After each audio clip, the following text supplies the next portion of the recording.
Good.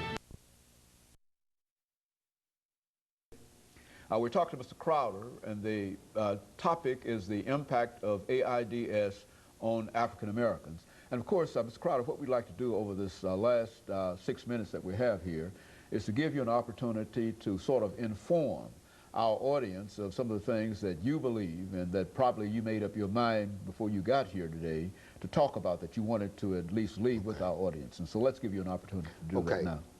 One thing that I want everybody to understand, HIV and AIDS is a 100% preventable disease. That's first and foremost. We know exactly how we don't know everything about HIV, but there are certain things that we are very clear on, and that is how you get it. We know there's 3 modes of transmission: blood to blood, that's sharing needles. And you know what, since we're talking about needles, I might as well talk about, because when we start talking about sharing needles, everybody goes straight to an injection drug user. But they need to be real clear. When we say sharing needles, we're talking any type of needles. Specifically, those young people who are getting all of these body piercings. Man, they got holes everywhere now, 15 in their ears and their tongues and God knows where.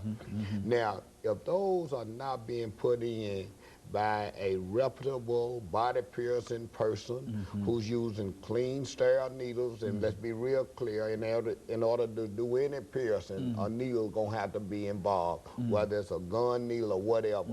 And I know in my community, as far as tattooing, let me go to tattooing, there are a lot of people putting on tattoos in our community. Tattoo Jim, Tattoo Bob, it's several. Now, if those people are not using sterile equipment, that is a mode of transmission.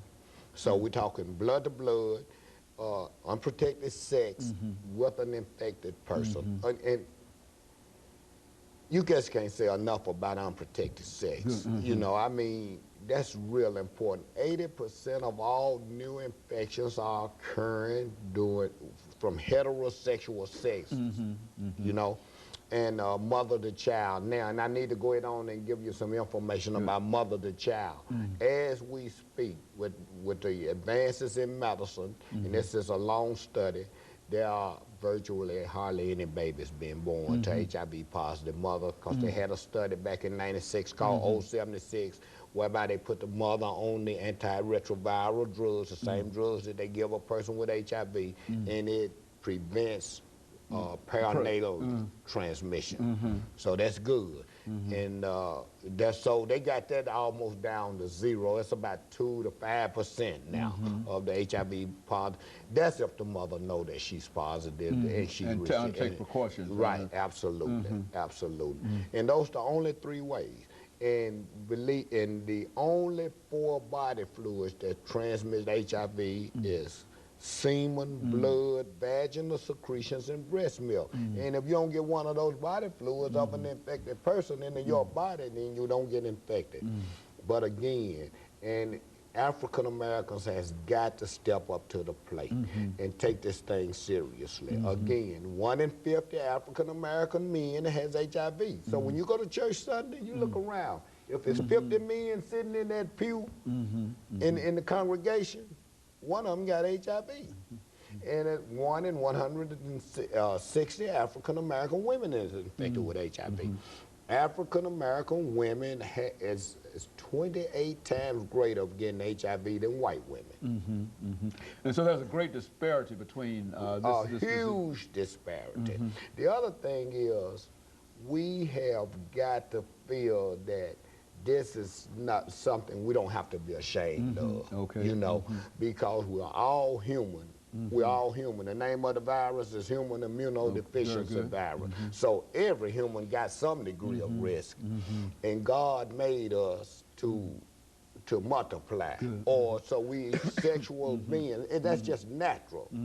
So there's nothing to be ashamed of, you know, because but for the grace of God, everybody on the planet of adult age could be HIV infected. And so over the last minute and 33 seconds, Mr. Crowder, are we still saying that this disease continues to grow in the United States of America? That is, Absolutely. spread wide?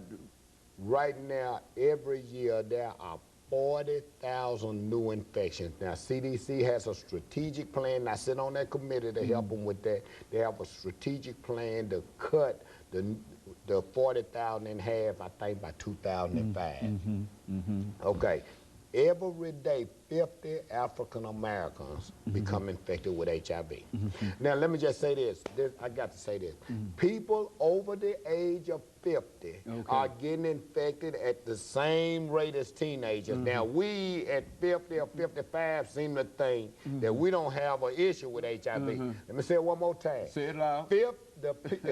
People over the age of 50 are getting infected at the same rate as teenagers, and that's because of unprotected sex. Unprotected more than sex. anything. Well, you know, they think they a widower, you know. Okay. They ain't dated in a while. They get old, get a new boyfriend. They think they don't have that risk because of their age, but be aware of that. That is a real problem that you find among the seniors. Yeah. Okay, and of course, Mr. Crowder. One more thing. Okay.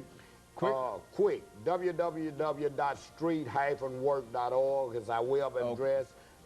Telephone number, area code 615. And of course, we'll see you the next time. And we thank you, Mr. Crowder, for bringing that excellent information to us. Thank you. And good morning. Here,